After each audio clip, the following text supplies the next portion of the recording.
مشاهدي الكرام، اهلا بكم في هذا اللقاء الخاص الذي يجمعنا مع المندوب المحلي لوسيط الجمهوريه لولايه برج بوعريج للحديث عن هذه المؤسسه ودورها ومدى مساهمتها في حل مشاكل المواطنين بولايه برج بوعريج. بدون اطاله نرحب بالسيد الوسيط السيد عبد المجيد بومنقار. مرحبا بكم.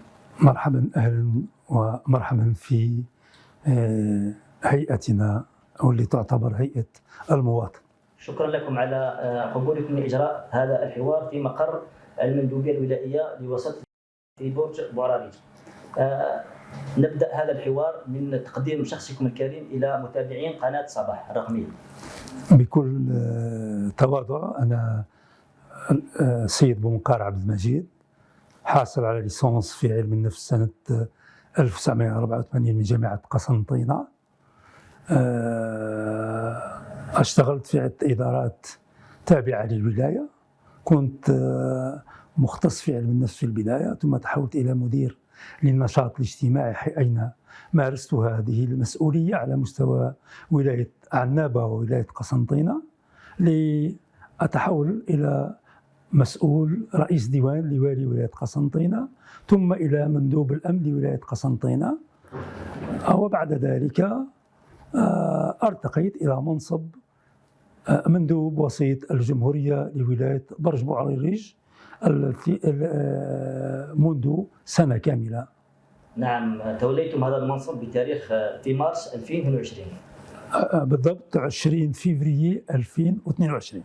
نعم بالتأكيد. خلفا للسيد وسيط الجمهورية لولاية مسيلة المجاورة الذي كان مكلف، ثم انت الذي خلفته بعد ذلك. نتحدث عن منذ توليكم هذا المنصب، ماذا سجلتم في ولايه برج بوعريج؟ اهم ما سجلت في ولايه برج بوعريج انها ولايه عامره، ولايه كريمه، ويمتاز مواطني وسكان هذه الولايه بالكرم وحسن الاستقبال والمعاملة الطيبة. منذ تولي هذه المسؤولية أكاد أقول أنني استقبلت حوالي 3000 أو أكثر أو ما يفوق 3000 من 3000 مواطن، لكنني لم أسجل يوما سوء تفاهم مع مواطن. تدفعهم المشاكل، تدفعهم القضايا مهما بلغت صعوبتها أو ثقلها، لكن عند الحوار أجد الأذان الصاغية والصدر المتقبل الرحب من المواطنين. نعم. كيف ترون تجاوب المواطن البريجي مع هذه الهيئة العمومية؟ أظن أن المواطن البريجي فهم مهمة هذه الهيئة التي بادر بها السيد رئيس الجمهورية، ويريد من خلالها إعطاء المكانة المفضلة والمبجلة للمواطن. فالمواطن البريجي أظن أنه فهم مهمة وسيط الجمهورية، حيث أنه كلما يتقدم إلى هذه الهيئة يحاول قدر المستطاع أن يتجرد من العاطفة ويطرح المشكل أو الإشكالية أو الهم نتاعو بطريقة مفهومة، وبالتالي حتى ما ندخلوش في سوء فهم أو جدال. يعطينا كل راحة باش نفهموا القضية نتاعو، لأنه أنا أكرر دائما المقولة: فهم السؤال قبل الجواب 50% من الجواب. صحيح. وبالتالي ما لقينا من المواطن البريجي إلا التفهم، لأنه أحيانا يدخل المواطن ويقول لنا، نقول ما أي خدمة تحتاجونها، يقول لي أحتاج إلى توجيه، أحتاج إلى معلومة، أحتاج إلى نصيحة. وهذا الشيء أعرف بلي أنه هذا المواطن على وعي وعلى دراية بمهام هذه المؤسسة. نعم. تذكير فقط للمشاهدين الكرام أنه وسيط الجمهورية هو منصب قرر رئيس الجمهورية بموجب مرسوم رئاسي 2045 2020 بعد توليه منصب مباشرة بأقل 3 أشهر. رئيس الجمهورية نرى أنه مصر على بناء مجتمع منسجم في إطار الجزائر الجديدة. نقدر نعرف ما هي العرائض التي استخدمتموها في المؤسسة؟ لو أحاول أن أجدول بلغة الأرقام أن أرتب العرائض حسب الكثافة نتاع طرحها على الهيئة. نقول أهم العرائض المسجلة هي المتعلقة بالسكن بمختلف أنماطه، ويأتي في الدور الأول السكن الاجتماعي ثم السكن الريفي، لأن ولاية برج بوعريريج أكبر عدد من البلديات تتواجد على مستوى المناطق الريفية، وبالتالي يحبذ المواطن على مستوى ولاية برج بوعريريج الاستفادة من سكن ريفي وليس السكن في العمارة، وتبقى بنسبة أقل السكن التساهمي بكل أنواعه، أديال، البي، البيا، وبمختلف الأنماط حقيقة. وهذا يعني المواطن يشتكي المواطن يشتكي أنه التأخر غالبا في الإنجاز، والحصص أيضا نقدر ضئيلة جدا، لأنه ولاية برج بوعريريج ما عندهاش حظ في حسب الأبحاث اللي درناها مع السلطات المحلية وبالخصوص مع الولاة المتعاقبين على رأس هذه الولاية. عرفنا أنه البرمجة نتاع المشاريع هذه كانت ضعيفة لعدم توفر الأوعية المستقبلة لتوطين هذه البرامج. إذن سوء حظ لهذه الولاية، لكن هناك رؤية جديدة وهناك انطلاقة جديدة مع الوالي الجديد، ربما تكون هناك حلول في المدى المتوسط لبعض الانشغالات المواطنين المتعلقة بالسكن على مختلف أنماطه. ونحن متفائلون بالبرامج اللي هي في في في في في في طور الدراسة. نعم. العرائض الأخرى وتتعلق غالبا بالبحث على منصب عمل، هذا يأتي بالدرجة الثانية، علما أن الشريحة أكبر أوسع شريحة في المجتمع هي شريحة الشباب، خاصة منهم المتخرجين من الجامعات. وولاية برج بوعريريج لها جامعة يتخرج منها الآلاف من عشرات الآلاف من المتحصلين على الشهادات الجامعية كل سنة، وبالتالي سوق العمل محدود. لحسن حظ ولاية برج بوعريريج أنها توفر أكبر من غيرها من الولايات من مناصب العمل، من مناصب التشغيل وليس التوظيف، لأنه العقلية المهيمنة على المواطن هو التوظيف وليس التشغيل. التشغيل يقدر يكون في المؤسسات العمومية أو في المؤسسات الخاصة، ولا يخفى على أحد ولا ينكر ذلك أحد أن ولاية برج بوعريريج فيها حركية اقتصادية كبيرة بزاف، فيها مصانع، فيها مؤسسات إنتاجية، فيها استثمار في القطاعات المختلفة منها الفلاحة والتكنولوجيات والإلكترونيك وقطاعات متعددة. المواطن البرايجي يريد الاستثمار، عبارة الاستثمار، مفهوم الاستثمار في ولاية برج بوعريريج مفهوم متداول. دونك لو أن المواطن هذا اللي يبحث على الشغل يقبل يخدم في القطاع الخاص، أنا أظن وأجزم ذلك أن لا بطالة في ولاية برج بوعريش. الأقلية القليلة التي تبحث عن العمل لا تريد شغل، بل تريد توظيف في الإدارات العمومية بالخصوص. كل يوم يجيو المواطنين ونقول لهم إمكانيات للتشغيل على مستوى المؤسسة المعينة. يقول لك أنا لا أريد أن أشتغل في القطاع الخاص.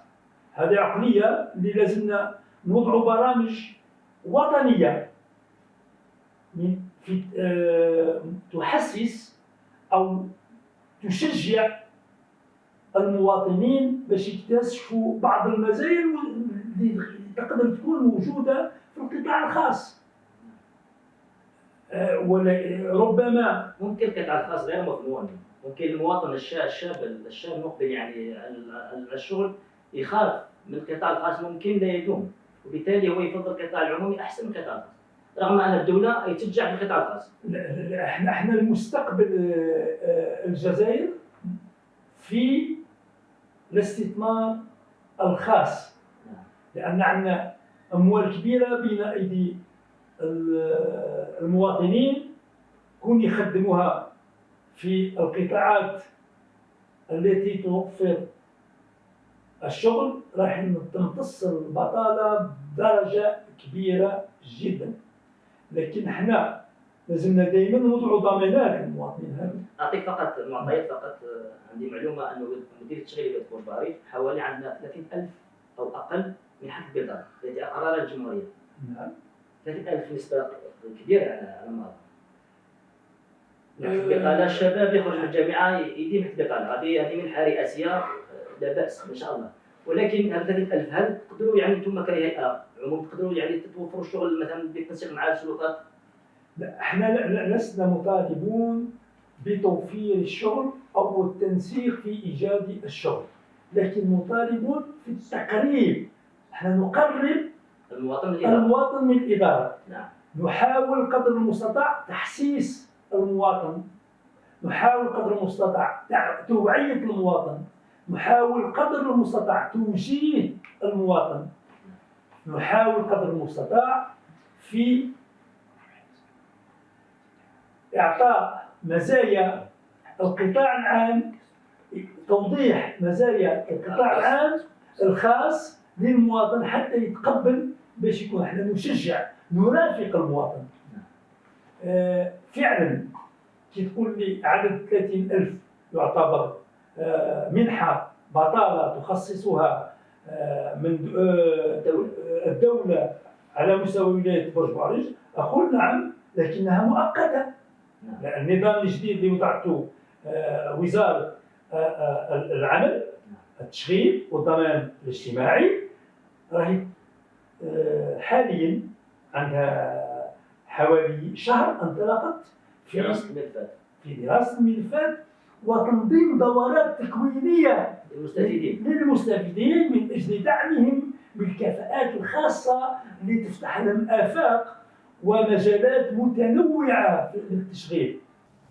يبقى من أهم العرائض اللي تجي بعد السكن بمختلف أنماطه وأنواعه يأتي التشغيل، وبدرجة ثالثة تأتي القضايا المتعلقة بالتنمية. وما المفهوم بالتنمية؟ تلك القضايا المرتبطة بالمحيط المعاشي، مثل الربط بقنوات الصرف الصحي، الربط بقنوات مياه الشرب، الربط بشبكة الكهرباء، تقريب المدارس، الظروف نتاع المرافق العمومية بصورة عامة. لكن على العموم نقولوا على مستوى ولاية برج بوعريريج ما نسجلوش يعني مشاكل كبيرة في هذه الميادين، غير أنها موجودة حقيقة ولا بد من التكفل بها، ولا بد من يد من مد يد المساعدة للمواطن من أجل الحصول على الكهرباء، من أجل الحصول على تحسين حياة المواطن، لأنه الكهرباء هي الأمن، الكهرباء هي الصحة، الكهرباء هي التعليم أيضا، لأنه الطفل كيعود ما عندوش ظروف الجو الملائم للدراسة ما يقدرش يدرس، كيعود يخصوا الكهرباء يدرس بالشمعة ولا يدرس بالوسائل التقليدية، ما يقدرش يكون ملبي نعم فعلا. كيف هي علاقتكم مع الجهاز التنفيذي وعلى رأسها ولي ولاية بورسعيد؟ حقيقة السابق والحالي حقيقة السيد محمد بن مالك المحول إلى ولاية باتنا، وكذلك السيد كمال وزر، كيف هي علاقتكم مع الولي السابق والولي الحالي؟ أرى بحلول الوالي الجديد أننا نوضع في برامج مشتركة فيما يخص الحركة الجمعوية مثلا، فلقد كلفت من طرف السيد الوالي بتنظيم لقاءات وتشاور مع الحركة الجمعوية من أجل إيجاد جو يسمح للجمعية بالتفاعل مع البرامج نتاع الدولة والمساعدة في تحقيق الأهداف المحددة من طرف مختلف برامج الدولة، وفي التفاعل أيضا مع المواطنين وإيصال انشغالاتهم للإدارة. إذا رانا نخدموا يوميا تقريبا مع علاقات تكاملية فعلا، وهناك تفاهم وإصغاء فعلا، ونتعاون بدرجة كبيرة بالتوفيق إن شاء الله. إن شاء الله. نتحدث عن السجل الشكاوي، ما هي الإجراءات المتخذة في هذا الجانب؟ سجل الشكاوي يعتبر إنجاز هام وطريقة جيدة من أجل المعرفة الحقيقية لعلاقة الإدارة بالمواطن. ليس هناك مانع أبدا أمام المواطن أن يدلي برأيه أو يقيم نوعية العلاقة التي تربطه بالإدارة، سواء تم سوء استقباله أو لم يتم استقباله أو لاحظ بعض الخروقات أو بعض التجاوزات أو بعض سوء المعاملة أو انعدام النظافة في المرفق العمومي بصورة عامة، لأن المرفق العمومي موش نتاع الدولة، المرفق العمومي نتاع الشعب نتاع المواطن، وضع خصيصا لخدمة المواطن. لو لم تكن هناك خدمة تقدمها الدولة ما يكونش هناك المرفق العمومي. نعم أيضا. وهل هذا السجل يعني متوفر في جميع الإدارات؟ السجل الشكاوي متوفر تقريبا في معظم المؤسسات العمومية المفتوحة على الجمهور التي يقبل عليها المواطن في كل مكان. نبدأ أحسن مثال نضربه كل يوم في مدى توفر سجل الشكاوي. ولماذا وجد؟ هو قاعة العلاج. قاعة العلاج أين تكون؟ تكون في الدشر، في الدشرة، ولا تكون في القرية، ولا تكون في الأحياء الريفية. كي نحلوا سجل تما نعرفوا نوعية الخدمات التي تضمنها قاعة العلاج، نعرفوا نوعية المعاملة التي يتلقاها، التي يحظى بها. هل هيئتكم تقوم بالتحسيس؟ تقوم بالتحسيس وتقوم بالمتابعة وتقوم بالمراقبة، كما تقوم بالتقييم في نفس الوقت. نحن نقيم الخدمة التي تقدم للمواطن من خلال هذه السجلات، من خلال سجلات الشكاوي، ونرفع الملاحظات إلى الهيئات المعنية تقوم بالحل لتجد الحلول. مثلا يقول لك تأخر وصول الطبيب، عدم التكفل بالمريض، عدم تقديم سيارة الإسعاف، هذه كلها نحولها إلى المدير الولائي للصحة العمومية للتكفل بها. نعم. وكما نرفعها إلى الهيئة الوصية على مستوى المركزي. نعم. كما نرفعها أيضا نلفت انتباه السيد الوالي، لأنه هو المسؤول الأول على الهيئة التنفيذية والمسؤول الأول على راحة المواطن وعلى أمن المواطن على مستوى إقليم الولاية، وبالتالي يتدخل السيد الوالي ويعطي الأوامر اللازمة والتعليمات لتستجب إلى الخدمة النوعية، لضمان الخدمة النوعية للمواطن. وهذا هو صحيح. هل هناك آليات مستعملة، آليات من أجل في متابعة السجلات؟ نحن في اتصال يومي ومباشر مع جميع مديري القطاعات التنفيذية، ومن خلال مدراء الهيئة التنفيذية نكلفهم بإيصال المعلومة إلى جميع المؤسسات التابعة الخاضعة لسلطتهم. نعم. وفي حال عدم توفر هذا السجل، أنا حسب المعطيات اللي عندي حسب المصادر أنه كان هناك إدارات أو مؤسسات عمومية سجل الشكاوي غائب ما كانش. هل هناك يعني آلية المواطن يقدر يبلغ بهذا الغياب يعني؟ علاوة عن التبليغ التلقائي الطوعي للمواطن، هناك خرجات للمراقبة والمعاينة فجائية يضمنها مدير القطاعات كما يقوم بها المندوب وسيط الجمهورية على مستوى الولاية. ونحن دائما نلفت انتباه مسؤولي القطاعات من خلال الحصص الإذاعية، من خلال المكالمات الهاتفية، ومن خلال التعليمات اللي نبعثها بواسطة مديري الهيئة التنفيذية. لحقيقة ودون مجاملة نلقى دائما تجاوب إيجابي، نلقى تفاعل مع التوجيهات والتعليمات نجعلها حنايا نصفها بوسائل تعامل. نحن نتعامل مع الهيئة التنفيذية بصورة عامة كشريك، مالناش سلطة على هذه الهيئات، لكن نعمل جاهدين من أجل تجسيد بطريقة إيجابية لبرنامج رئيس الجمهورية. رئيس الجمهورية اتخذ على عاتقه وجعل من هيئة وسيط الجمهورية ومن سجل الشكاوي التزام وليس تعهد في البرنامج. لقد التزم ووفى بالتزامه. اليوم رانا نشوف في الواقع كل ما تعهد به رئيس الجمهورية موجود في الميدان. نعم. نقاطعك فقط. نعم. نحتفل في الذكرى الرابعة ليوم الوطني للتلاحم بين الجيش وشعبه، ممكن كلمة في هذه المناسبة؟ حقيقة بالنسبة للشعب الجزائري، إذ نقول أن هناك تلاحم بين الشعب والجيش، فأنا أقول أكثر من ذلك.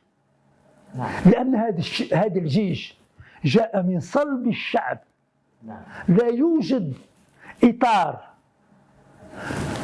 أو جندي جاء من خارج الشعب الجزائري، فكلنا جيش وكلنا شعب وكلنا في خدمة هذا الوطن الغالي. لأنه قبل تجي هذه الذكرى العزيزة والغالية اللي نمجد بها ونشجع بها ونعتز من خلالها بما يقدمه جيشنا على مستوى حماية الحدود وعلى مستوى المساهمة في التنمية بمختلف أشكالها، مهام إنسانية، مهام صحية، في البناء، في التطوير، في الخدمات، في البحث، حتى في البحث العلمي.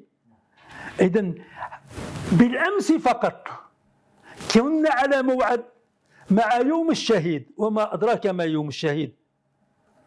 يوم الشهيد كان تحضيرا لهذا الموعد، لأن الجيش الوطني الشعبي هو سليلة جيش التحرير الوطني.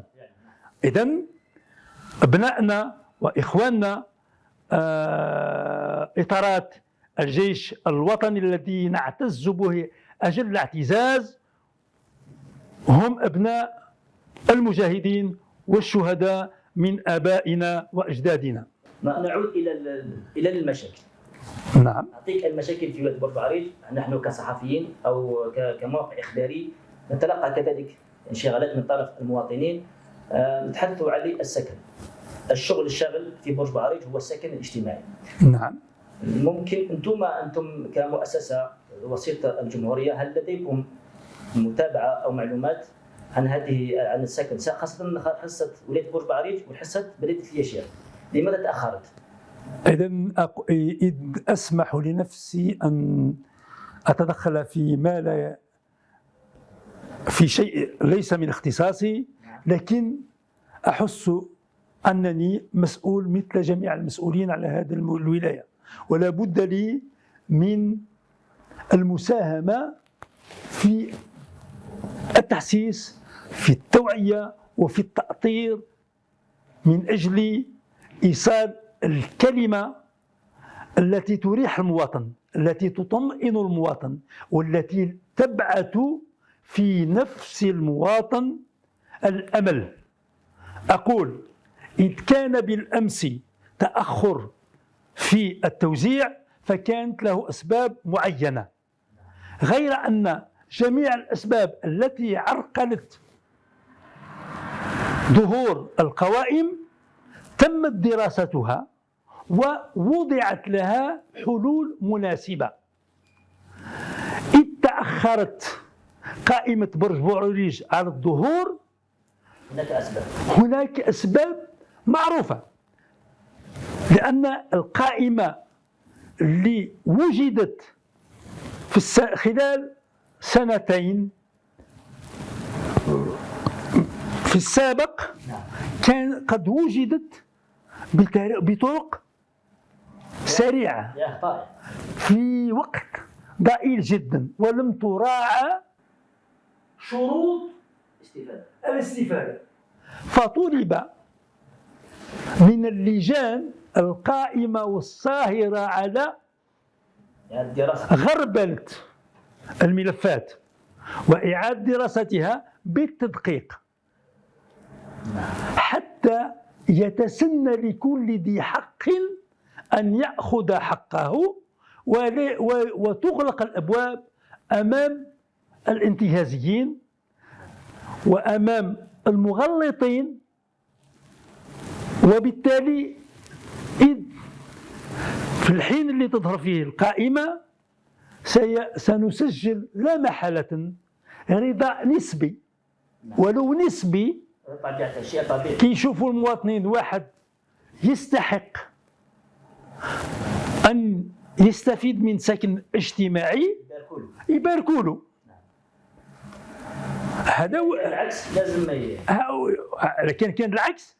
عندنا الطرق القانونية وهي لجنة الطعن، وهذه تاني لازمها توضيحات وتحسيسات وتوعية أنه هذه لجنة الطعن كي نخاطبوها ما نقولوش حنا ما ديناش. النص القانوني ما يقولش إذا خاطبت لجنة الطعن السكن الاجتماعي ما تقولش أنا ما ديتش، تقول فلان لا استفاد ظهر فوق القائمة، غير أن الشروط لم يستوفيها، كونه عنده مسكن لائق، كونه عنده قطعة أرضية كبيرة، كونه عنده سيارة راقية، كونه عنده دخل راتب شهري أو مدخول تجاري معين. وبالتالي كي يسقط هو اللي رايح يدي بدون حق يفتح المجال أمام كل من تتوفر فيه الشروط ويخلفه هو. نعم، إشارة فقط لقائمة برج زمورة وزعت قبل أيام. أنا لاحظت كصحفي هذه القائمة شرط كاين شباب عزاب غير متزوجين لم يدرجوا في الاسم في القائمة. شكرا. أنت تتكلم كصحفي، لكن أنا أتكلم كمسؤول. انا ليش كل اولويه؟ انت دير له ان سونداج دوبينيون، دير ليكوت في المقاهي، في الشوارع، في المرافق العموميه، في النقل الجماعي، هذا هو مهنه الصحفي. نعم هذا هو دوره. تسمع المليح وتسمع اللي مش مليح، تسمع الصحيح كما تسمح الخطا. نعم. انا كمسؤول على هيئه محترمه اقول لم اسجل عدد معتبر من الشكاوي يتعلق بقائمه السكن الاجتماعي على مستوى دائره زموره. برج زموره المواطن لم يشتكي. اشتكوا بعض الحالات، وتكلمت مع السيد رئيس الدائره وحولت له بعض الحالات، وطمأنني بإعادة الدراسة في الوقت المناسب. لكن السؤال الوجيه اللي وجهته اللي تقول فيه أن هناك مجموعة أو عدد معين أو بعض المستفيدين من الشباب غير الأعزب غير المتزوج يعني ما استفادوش. نعم. إذن هو القانون مرسوم الرئاسي مرسوم التنفيذي يعني كاين حصه السكن الاجتماعي يدرجون اقل من 35 سنه بس 37 يستفيد المواطن، تخصص ماشي يستفيد، تخصص نسبه معينه 40%. لكن يخليوا التقدير للجنه لانه ربما يكونوا 40% هذو كلهم غير متزوجين، ربما 40% كاين 1000% من ارباب العائلات اللي فيهم عدد كبير من الاطفال اذا تعطى الحصه تقدير، يعاد التقدير هذاك كاين اولويات. لانه احنا اغلب الشكاوي اللي تجينا يقولوا انا رب عائله من 6 أفراد و7 أفراد ما ديتش، والاخر غير عازب ودا. شفت كيفاش هذه تخلق بالبلاء. بالتالي نفهم من جوابكم انه ليس هناك شكاوي، ليس هناك على عاتق المواطن اذا على عاتق المواطن ايضا. نعم. سؤال اخر فيما يخص عندنا انشغال كذلك في البيومتري، الرخص السياقه تاع البيومتري. المواطن يشتكون من تاخر استلام رخص السياقه تاع البيومتري. لماذا تاخر؟ حقيقه انا في الحالات هذو أنا أريد أن أبقى محترما وتبقى هيئتي محترمة. كلما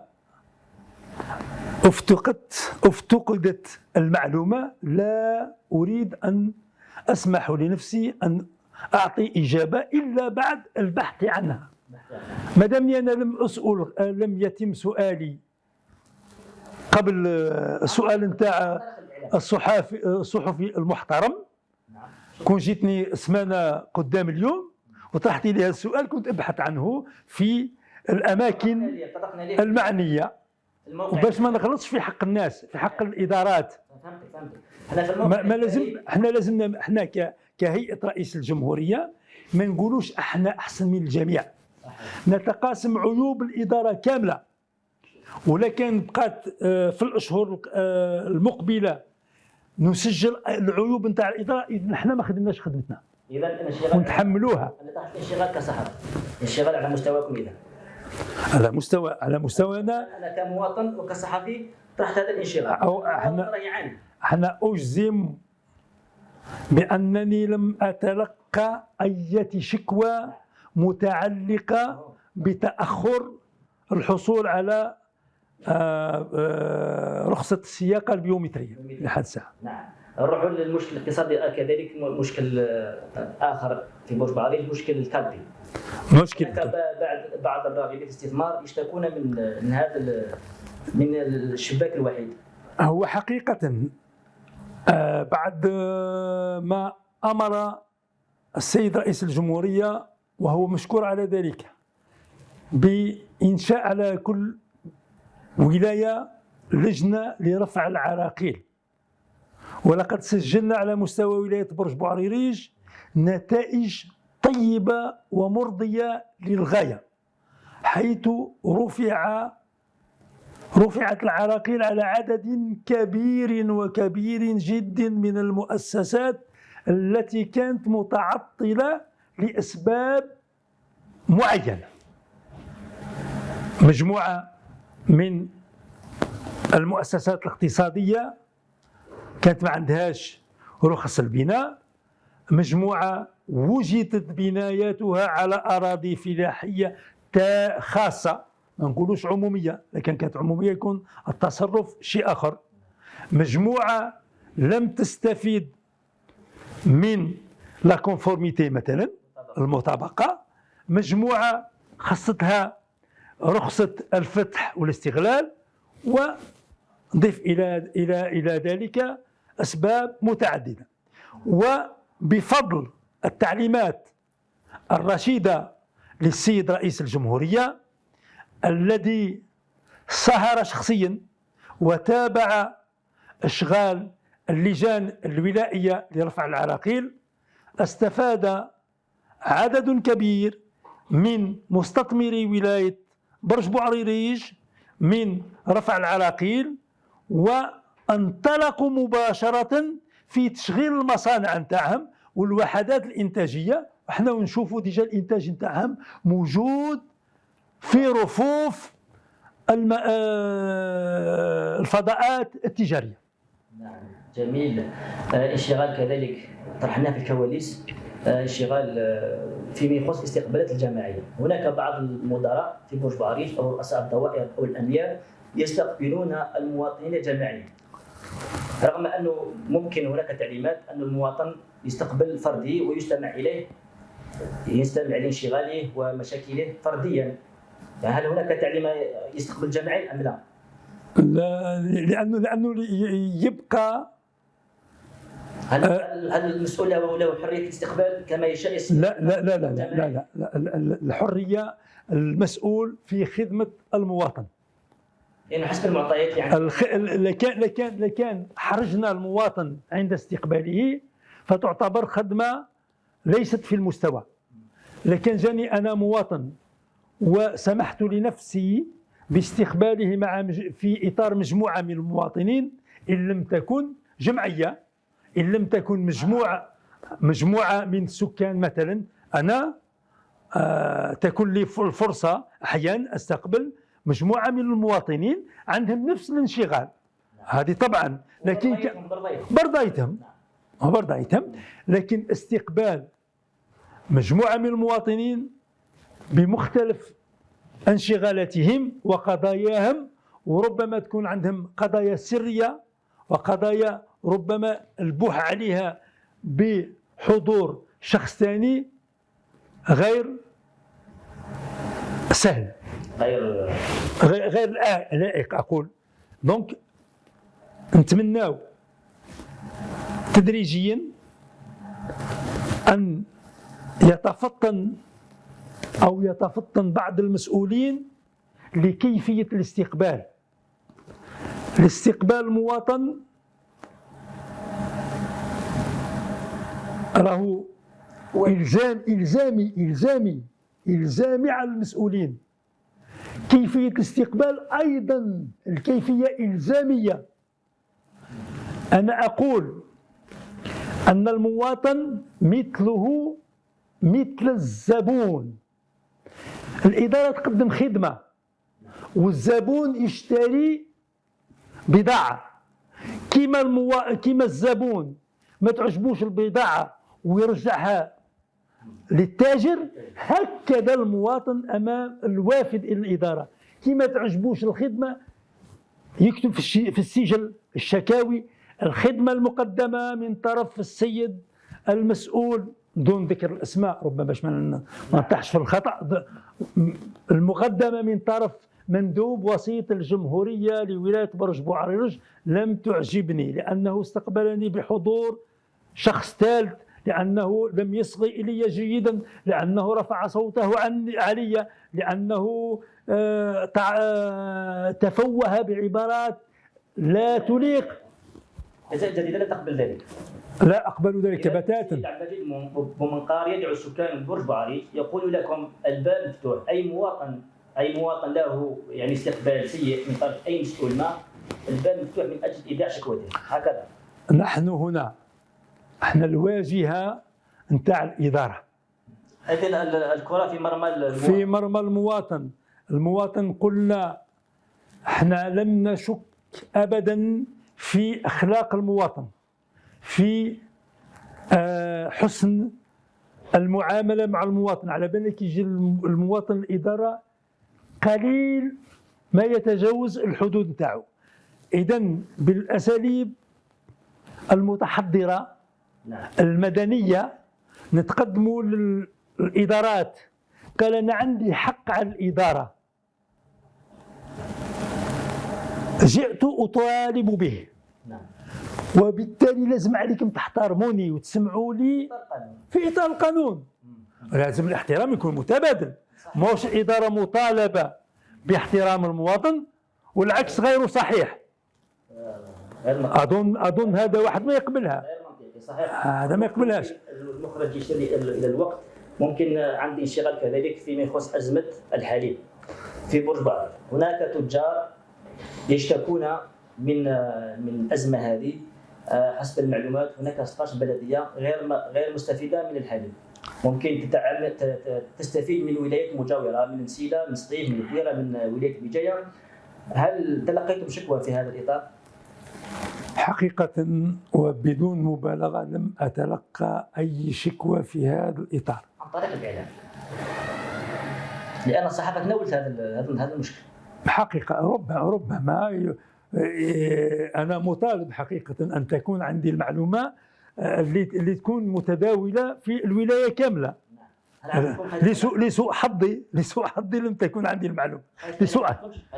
لا ما نقدروش نسمحوا نفوسنا باش يكون عندنا، احنا ديجا في عدد قليل، ماناش قليل. دونك لا قصدي غير الاعلام هذه مع انها كل البحث عن المعلومه وجمع المعلومه الزملاء في اذاعه البرج او في المراسلين الصحفيين والله حقيقه والله مع كل احترامي وتقديري للمجهودات التي تبذل من طرف رجال الاعلام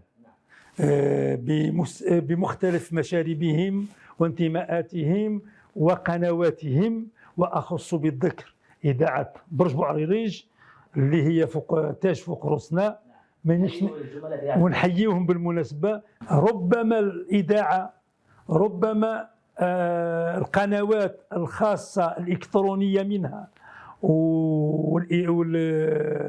والتلفزيه تبث أخبار ومعلومات تفيدنا، لكن لسوء الحظ ما عندناش الوقت باش للنظر أو الإصغاء. احنا الأذن تاعنا بيعناها للمواطن، هي ملك للمواطن مش ملكنا. فيما يخص احنا موقع السابعة الإخباري راه في خدمة الشارع البرايجي، في خدمة الإدارة هنا في برج بعرج. درك نقول لك أنايا تفضل. شكرا لقناتكم. ما قلناش على كل حال، معليش. لا ولو نختم، لكن الشكر قد ما نشكرك مش بزاف. شكر في الاول وفي الوسط وفي الاخير وفي كل يوم، لانكم انتم اللي جيتوا ماشي انا اللي جيت لعندكم. كذلك نشكرك. لماذا؟ لانه احنا الموقع الاخباري ارسلنا كذلك حنايا الادارات في برج بعرج هنا من اجل انجاز حوارات صحفيه، ولكن لم تلقى اي رد سوى مؤسسه وسيط الجمهوريه، والذي يعني استجاب من اجل اجراء هذا الحوار، وبالتالي احنا نشكرك. احنا حقيقه احنا ندرك الى مستوى بعيد جدا ان في حد ذاتنا احنا كهيئه رانا وساطه. نعم. فكيف لنا ان لا نقبل بوساطه؟ لانه قد ما كانت عندنا الوسائط والوسائل متنوعه ومتعدده، سنصل المعلومه للمواطن بكل سهوله.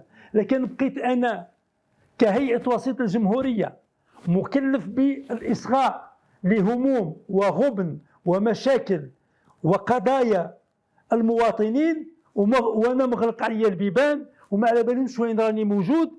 كيفاش يعرفوني وانا لا استعين بالخدمات نتاع القناه نتاعكم ولا استعين بالاذاعه المحليه؟ كيفاش راح يعرفوني انا؟ اشكركم على الخدمه، اشكركم على المبادره. احنا وجدنا وحنا لكن انتم شفتوا باللي الواجب نتاعكم، حنا واجبنا اكثر من الواجب نتاعكم. حنا مكلفون بمهمه وانتم عندكم خدمه. خدمه حنا مكلفون نحاسب على نوعيه الخدمه وعلى الابواب نتاعنا كيفاش تكون مفتوحه ولا مغلوقه، وعلى كيفيه استقبال المواطن. احنا هنا كي يجي مواطن دون اي مبالغه، واتحدى اي كان، نستقبلوه وكانه في بيتنا في دارنا، نستقبلوه نسلموا عليه كي يكون كبير، نشحلوا عليه ونقولوا له وين جيت وكيفاش جيت واش حوالك وليداتك حتى نمدوا له الظرف الملائم ونكسبوا ثقته ونعطيوه راحته باش كي يتكلم لنا يتكلم وهو مرتاح، هو على باله باللي نسمعوه ونفهموه ونتقاسموا ونحسوا نقاسموا نفس الشعور اللي يحس به بالهموم نتاعو، وبالتالي نتمكن من الدفاع عن حقوقه بكل ما أوتينا من قانون، من نصوص قانونية ومن قوة ومن قدرة وكفاءة في إطار صلاحيات طبعا. نعم. سؤال قبل الأخير. أحيانا نخرجوا على الصلاحيات، نتصرفوا كمواطن. نقدروا نهزوا التليفون نعيطوا القطاع مدير من القطاعات نقول له تعمل مزيه وهذا المواطن مسكين وديه طبعا، لانه احنا ما نجردوش من كوننا مسلمين، من كوننا مواطنين، من كوننا اولاد فاميليا، من كوننا عايشين في مجتمع، من كوننا احنا تاين عندنا همومنا. دونك نتقاسم كل شيء وندافع على كل مواطن. سؤال آخر، ما هو برنامجكم للنهوض بالتنمية في برج بعريج؟ حقيقة أقول سأرافق كل البرامج. ليس لي برنامج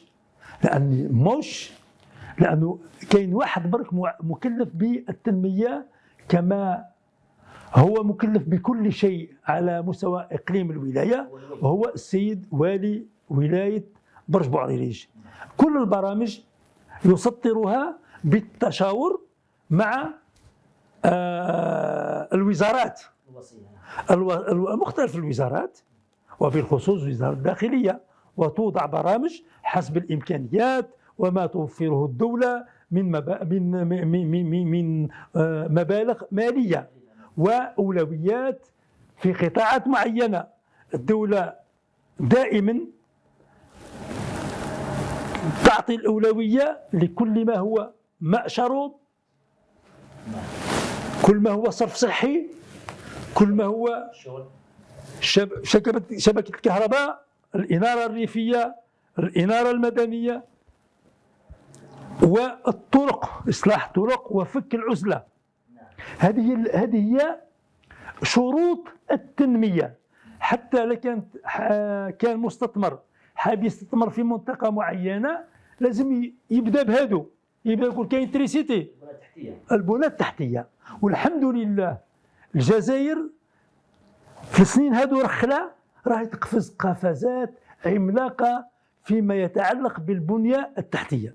نمدوا لو ميور اكزومبل الشيء اللي راه نديروا اللي برمجوا رئيس الجمهورية في مد خطوط السكة الحديدية والإسراع بإنجازها وربط افريقيا كامله، مش الجزائر، افريقيا كامله بالخطوط السكه الحديديه، وموازيه بالطرق البريه، علاوه على اعطاء التعليمات من اجل تدعيم الاسطول البري، الاسطول